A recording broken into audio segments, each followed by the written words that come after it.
اللہ کے پیغامات کو پہنچایا جو ان کو ذمہ داری دی گئی تھی. اللہ کے نبی صلی اللہ علیہ وسلم کی سنتوں پر جس درجے کا عمل کرنا چاہیے تو وہ عمل کر کے دکھایا. تو اللہ کی مدد آئی. انہیں بھی مٹانے کے لیے بڑی بڑی طاقتیں آئیں. روم آیا جس کا واقعہ مجھے بیان کرنا تھا، وہ وقت ختم ہو گیا، کہ 2 لاکھ کی فوج تھی اور صرف مسلمانوں کی تعداد 30,000 تھی. 30 غزوہ تبوک جسے کہتے ہیں، رومیوں سے لڑائی تھی، رومیوں کی فوج 2 لاکھ اور غزوہ تبوک میں مسلمانوں کی تعداد صرف 30,000. لیکن تاریخ گواہ ہے کہ 30,000 کی فوج نے، مسلمانوں کی فوج نے 2 لاکھ کی فوج کو شکست دی اور شاندار فتح حاصل کی. تو ہمیشہ مدد اللہ کو مسلمانوں کے ساتھ رہی، لیکن شرط وہی ہے،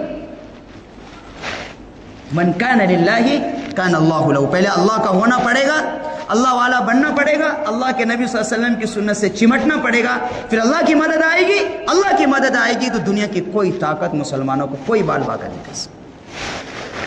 لیکن افسوس یہی ہے کہ آج ہم لوگ عمل نہیں کر رہے. نام کے مسلمان ہیں، کام کے نہیں ہیں. حقیقت یہی ہے، نام کے ہم لوگ مسلمان ہیں، کام کے نہیں ہیں. تو صحابہ کرام نام کے نہیں تھے، کام کے تھے، کام کے تھے اور پکے سچے مسلمان تھے. تو ایسا نہیں ہے یہ تو ہم پر کچھ بھی نہیں ہے. ان کو ایمان سے ہٹانے کے لیے تکلیفیں آئیں، لالچ تک دیا گیا، ہر طریقے سے دبایا گیا، لیکن ان کا ایمان ابھرتا چلا گیا، بڑھتا چلا گیا اور وہ ترقی کرتے چلے گئے اور ہم بچھڑتے چلے گئے. یہ صرف فرق ان کیفیت کا تھا، اس جذبے کا تھا. آج اسی بات کی ضرورت ہے کہ ہم صحابہ کرام کی جو سیرت کے جو پہلو ہیں، جو ان کے اخلاق و کردار ہے، وہ مسلمان اپنائیں. خود اپنے اندر اور اپنے بچوں کے اندر وہ کردار پیدا کرے جو ان کے اندر جمع مردی تھی، جو ان کے اندر سخاوت تھی، جو ان کے اندر زہد و قناعت تھا، جو اللہ پر توکل تھا، جو للہیت ان کے اندر تھی. وہ آج مسلمان اپنے اور اپنے آنے والی بچوں نسلوں کے اندر پیدا کریں. تبھی ہم حالات کا مقابلہ کر سکتے ہیں. اور اگر ہم دین سے دور رہے، صحابہ کرام کے نقش قدم سے ہٹے، تو پھر ہم کسی بھی ہوا کا مقابلہ نہیں کر پائیں. ہماری پیر نہیں جمے گا وہاں، اس لیے کہ اللہ کی مدد نہیں آئے گی. اور جب اللہ کی مدد نہیں آئے گی تو پھر اللہ حفاظت فرمائے، پھر ہم اپنی ایمان بھی بچا پائیں گے نہیں پائیں، اللہ کو معلوم. اس لیے ضرورت ہے کہ ایسے ماحول کے اندر جو حالات بگڑ رہے ہیں، اور یوں سمجھو یہ حالات اب سدھرنے والے نہیں ہیں، یہ حالات اب جائے گا. یہ حالات بکھرنے گا. ابھی بہت کچھ اب دیکھنا باقی، آپ دیکھیں گے اپنے آنکھوں سے، بہت کچھ ہوگا. دنیا کے اندر ایک تبدیلی آنے والی ہے. اس لیے مسلمانوں کو چاہیے کہ اپنا تعلق اپنے رب سے مضبوط کرے. جو ہمارا مضبوط ہتھیار ہے ہم اس کو اختیار کریں. ہمارا رب سے تعلق مضبوط رہے گا، انشاءاللہ حالات دنیا کے اندر کیسے بھی آئیں گے، ہم جئیں گے تو اسلام پر جئیں گے، مریں گے تو اسلام پر مریں گے. اللہ تبارک و تعالیٰ سے دعا ہے کہ اللہ رب العزت ہم سب کو صحیح معنوں میں اللہ کے نبی صلی اللہ علیہ وسلم کے ہر ایک سنتوں پر عمل کرنے والا بنائے، اور صحابہ کرام کے نقش قدم پر چلنے کی ہمیں سعادت نصیب فرمائے. وآخر دعوانا ان الحمدللہ رب العالمین. السلام علیکم ورحمۃ اللہ وبرکاتہ. میں آپ کا خادم حافظ نوید نعمانی. اگر آپ کو ہماری یہ گفتگو اچھی لگی اور آپ کے علم و عمل میں اضافے کا ذریعہ بنی تو آپ ہمارے چینل کو ضرور سبسکرائب کریں، اور ہاں لائک، کمنٹ اور شیئر کرنا نہ بھولیں. آپ جوائن کے بٹن پر کلک کر کے آپ ممبرشپ لے کر ہماری حوصلہ افزائی بھی کر سکتے ہیں. جزاکم اللہ خیر. السلام علیکم.